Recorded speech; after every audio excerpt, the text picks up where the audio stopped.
To introduce this year's commencement speaker, Diane Irvine. Diane earned her MS in taxation from Golden Gate University at our Seattle campus in the early 90s and has gone on to have a distinguished and remarkable career in business. She's the former Chief Executive Officer for Blue Nile Incorporated, an online specialty retailer of diamonds and fine jewelry. Earlier in her career, she was a partner at Cooper Lybrand and has had many other executive experiences in the business world and currently serves as a board member for a number of digital companies, Exo Group, Right Side, Inrex, and serves as the chairperson of the board of directors for a little company named Yelp. I could tell you much more about her professional and personal accomplishments, but I expect that in her remarks this morning, you will learn something about her personal and professional journey, and potentially valuable perspectives from the lessons she feels that journey has taught her. So I will simply say that we are honored to have you, Diane, as our commencement speaker.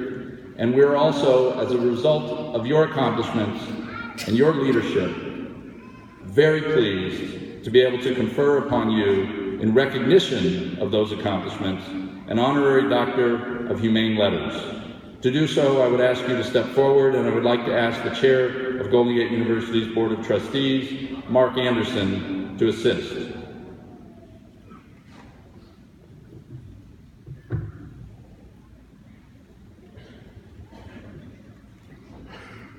To go along with the hood and diploma that we are going to be presenting you today, which signify your honorary degree, we have a simple citation, which I would like to now read.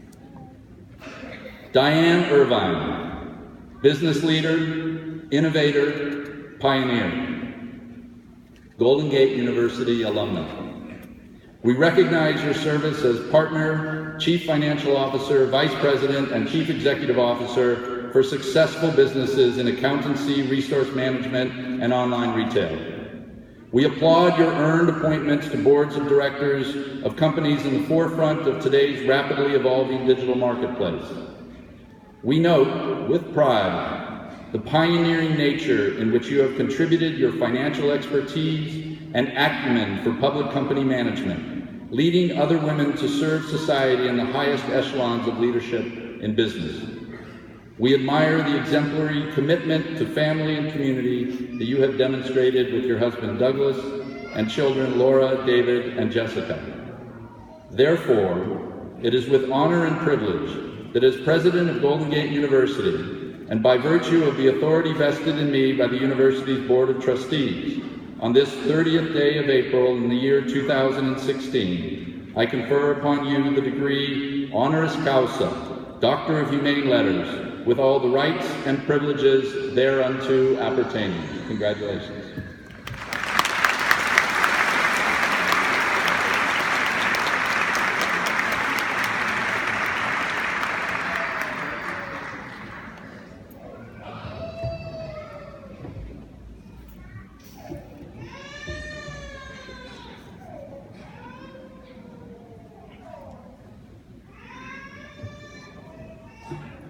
Good morning.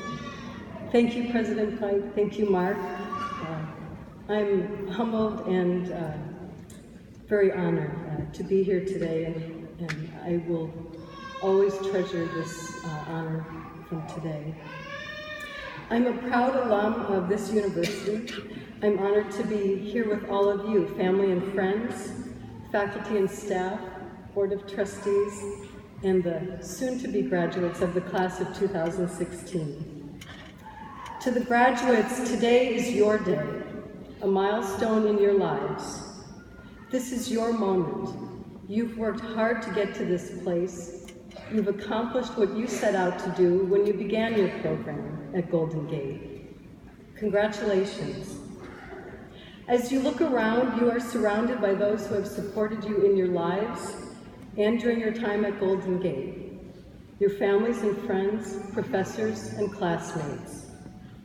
These are the people who have provided encouragement along the way, people who have wholeheartedly believed in you. There is a reason this wonderful event is called a commencement. As we know, graduation is not the end, it's the beginning. Commencement represents the next phase in your lives and careers. You're starting anew, moving forward in a world that is filled with opportunity. Step up and seize it. You're well prepared. Golden Gate is a place that prepares its graduate students to work up to their potential, continuing in their careers or embarking on new careers. You represent the next generation of experts in your fields and our future business leaders. You're part of a wonderful legacy of this institution, which has been educating professionals for more than 110 years. Golden Gate has a special place in my heart. It's been a foundation throughout my career, and I believe you will find the same. I want to share with you today a few key messages or themes, things that, as I look back, have been important in my life and career. The first relates to passion and having a dream. We all have our stories. Each of our stories will be different. I grew up in the Midwest in a family of 5 children. When I was in 5th grade, my family moved from the suburbs of Chicago to a farm in the northern Illinois town of Harvard, population 5,000, known as the milk capital of the world because of all the dairy farms there. Both of my parents grew up in farm families in what are today the suburbs of Chicago, and my dad had always dreamed of having his own farm. That was his dream. I didn't fully realize then the courage he had and the risk he took by leaving his job as driving a concrete truck and moving to a farm, becoming a full-time farmer. The lesson I learned from my dad was, find your passion, follow your heart. He may not have spoken those words, but he lived those words. He grew corn and soybeans. We had 250 head of beef cattle and 5,000 chickens, which collectively laid about 4,000 eggs every day. Now, when there are 4,000 eggs laid every day, someone has to do something with those eggs, and that someone was me. My job after school was to collect the eggs, wash the eggs, and pack them in cartons for our customers. I also helped my dad in the field, driving a tractor and baling hay. There was no ego in this work. My brothers and sisters and I worked as a team and learned from our parents the values of family and hard work. I attended the local high school in our community, Harvard High School, graduated in a class of 164 students. About 10% of my graduating class went on to college, so it was not necessarily the obvious path to take. But I had decided I wanted to go to college. My dream was to become a sports writer and write for the Chicago Tribune. I loved sports and I loved to write. So I arrived at Illinois State University in 1977 and planned to major in journalism. When I look back, there were valuable life lessons I learned in college, but one doesn't always recognize those at the time. Those lessons become clearer when we look back. One of those lessons was this: find your passion, follow your heart, just like I had learned from my mom and dad. This happened to me at the beginning of my sophomore year. I took my first accounting class with an instructor named Charles Schenkel, a big, imposing man with a great laugh and a gift for teaching and encouraging his students. I found that I loved accounting and I decided to change my major. I graduated with a degree in accounting, sat for the CPA exam, and went to work for Coopers & Lybrand, a public accounting firm in Chicago. I was with the firm for 13 years and then went on in my career to work for Plum Creek Timber Company and Blue Nile. With each of those career moves, there was a find your passion, follow your heart moment. There were moments in my personal life as well. I had a true find your passion, follow your heart life experience when I met my future husband, Doug, headed on a ski trip from Chicago to Michigan. We had known each other for only a few months when Doug found out he was being transferred to the Pacific Northwest with his job. I thought, I'm happy for him, but I'm not so happy that he's leaving Chicago. Then some divine intervention took place. Within a few months, we got married and moved to Seattle together. That was big for me, leaving my hometown and my family and friends, moving to a new place. It was the right decision. Doug and I have been married for 30 years. We have 3 beautiful children, and I'm happy that Doug is here with me this morning. Following my heart has led me to where I am in my life, and it has been the difference. We all need to have a guiding principle, an internal instinct, and intuition. I believe that listening to your heart will help to guide you in your life choices.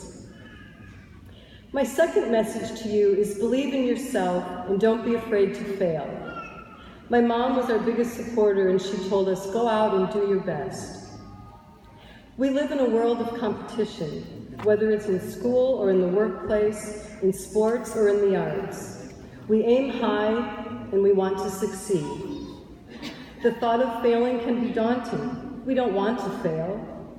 But don't let the fear of failure prevent you from trying new things and pursuing your dreams.